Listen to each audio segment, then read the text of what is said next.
تو موسیٰ پر کوئی ایمان نہ لایا مگر اس کی قوم میں سے چند لڑکے، اور وہ بھی فرعون اور اس کے اہل دربار سے ڈرتے ڈرتے کہ کہیں وہ ان کو آفت میں نہ پھنسا دے۔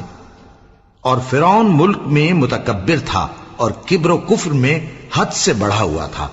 اور موسیٰ نے کہا کہ بھائیو، اگر تم اللہ پر ایمان لائے ہو تو اگر دل سے فرما بردار ہو تو اسی پر بھروسہ رکھو۔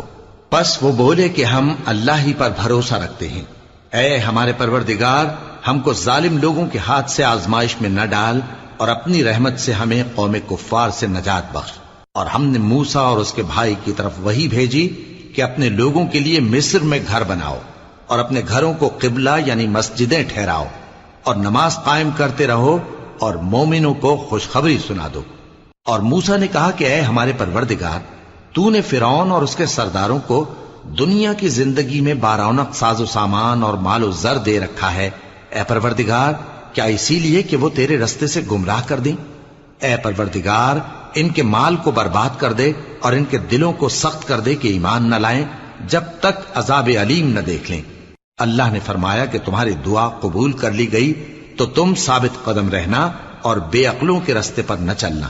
اور ہم نے بنی اسرائیل کو سمندر سے پار کروایا تو فرعون اور اس کے لشکر نے سرکشی اور زیادتی کرتے ہوئے ان کا تعاقب کیا، یہاں تک کہ جب اس کو غرق کرنے والے عذاب نے آ پکڑا تو کہنے لگا، میں ایمان لایا کہ جس اللہ پر بنی اسرائیل ایمان لائے ہیں اس کے سوا کوئی معبود نہیں، اور میں فرما برداروں میں ہوں۔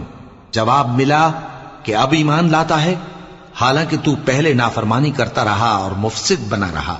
تو آج ہم تیرے بدن کو بچا لیں گے تاکہ تو پچھلوں کے لیے عبرت ہو، اور بہت سے لوگ ہماری نشانیوں سے بے خبر ہیں۔